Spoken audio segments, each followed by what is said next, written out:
26 de octubre de 1909, temprano por la mañana, en la estación de Harbin, en Manchuria, China, el aire vibra con la fanfarria de una banda militar rusa. Entre la música, una figura prominente aparece en el andén. Ito Hirobumi, uno de los políticos más poderosos de Japón, acaba de llegar para una reunión diplomática con altos cargos rusos.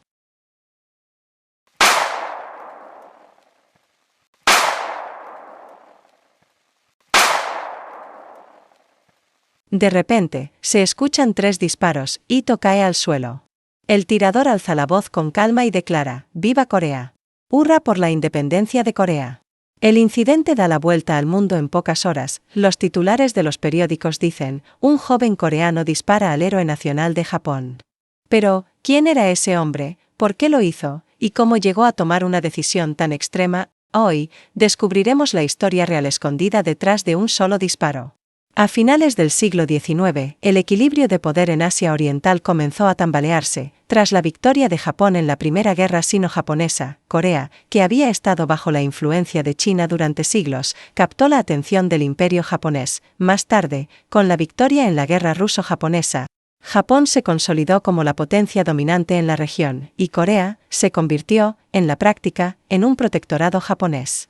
En el centro de estos cambios radicales se encontraba un hombre, Ito Hirobumi, uno de los principales arquitectos del Japón moderno. Ito fue primer ministro y participó en la redacción de la Constitución Meiji, pero en Corea, su papel fue muy distinto. En 1905, Ito promovió la firma del Tratado de Eulsa, que despojó a Corea de su soberanía diplomática.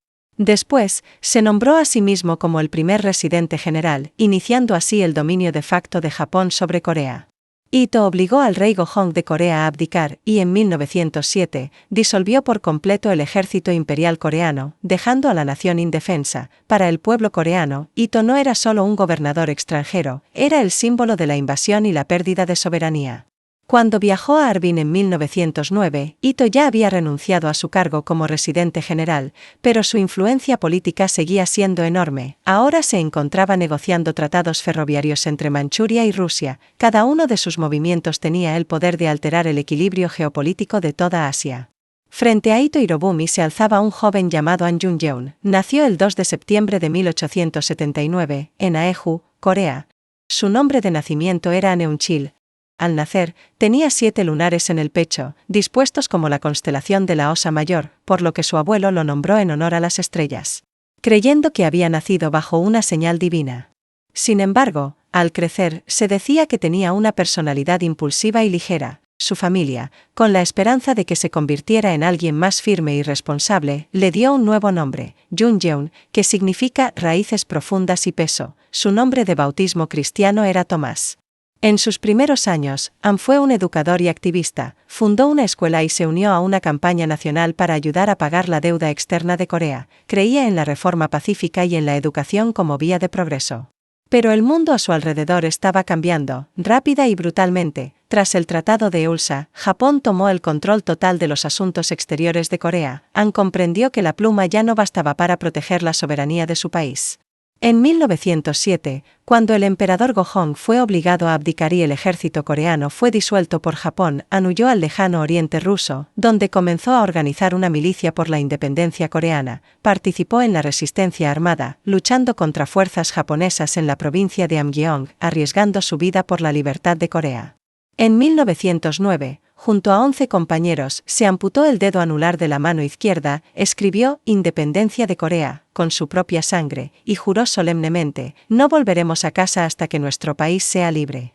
Al final de ese voto solemne, An fijó su vista en un último objetivo, Ito Hirobumi.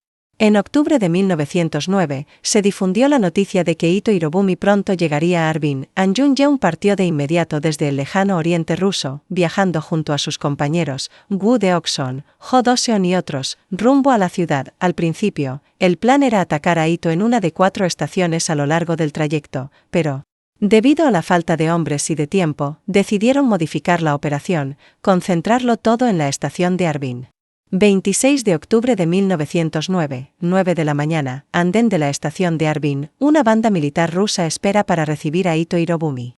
An Jung-yeon espera entre la multitud, disfrazado y en alerta, cuando escucha el grito, «¡Larga vida al príncipe Ito!», reconoce a su objetivo, con calma, saca su pistola Browning y aprieta el gatillo. Ito recibe disparos en el pecho y el abdomen y cae al suelo. 3 miembros de su séquito también resultan heridos en el caos. An no huye, levanta la bandera nacional de Corea y grita 3 veces en ruso, «Corea, hurra».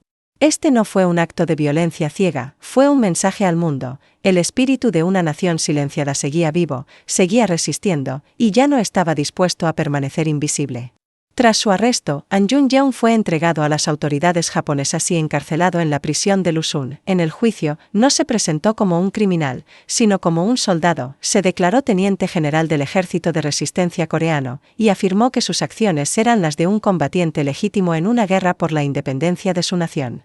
Enumeró 15 razones para la ejecución de Ito Hirobumi, entre ellas, haber orquestado el asesinato de la emperatriz Myeongseon, arrebatar a Corea su soberanía diplomática, disolver el ejército coreano, reprimir la libertad de prensa y expresión, masacrar civiles, destruir la paz en Asia Oriental. An declaró con firmeza ante el tribunal, como soldado que representa al imperio coreano, ejecuté al hombre que destruyó la paz en Oriente. Pero el tribunal japonés rechazó su defensa. En febrero de 1910, An Jung-yeon fue condenado a muerte. Mientras estaba en prisión, An Jung-yeon comenzó a escribir. El manuscrito llevaba por título, «Sobre la paz en Asia Oriental». En él, propuso una idea audaz, que Corea, China y Japón debían unirse, para resistir la creciente amenaza del imperialismo occidental.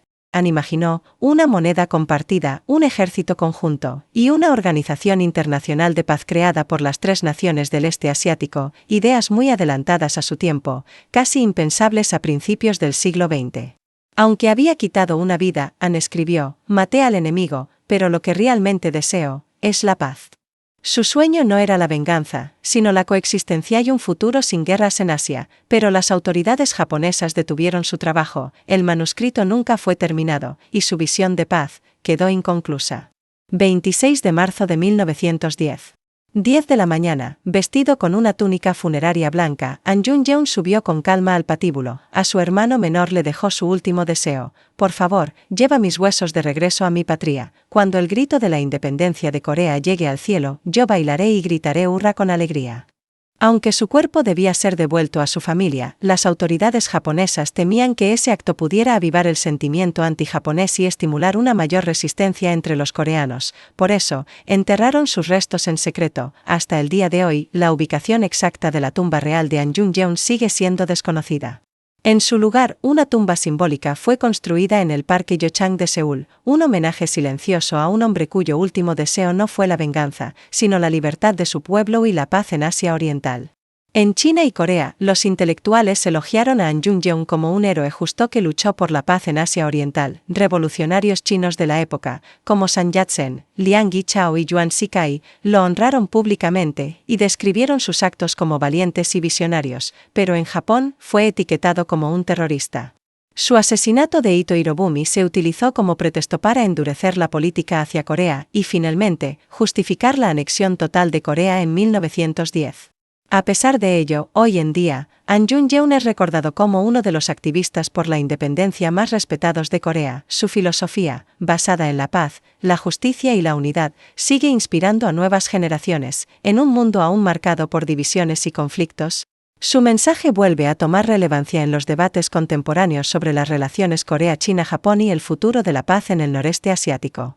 Los disparos que resonaron en la estación de Harbin en 1909 se han desvanecido con el tiempo, pero el clamor por la independencia de Corea y el sueño de una paz duradera en Asia Oriental siguen vivos.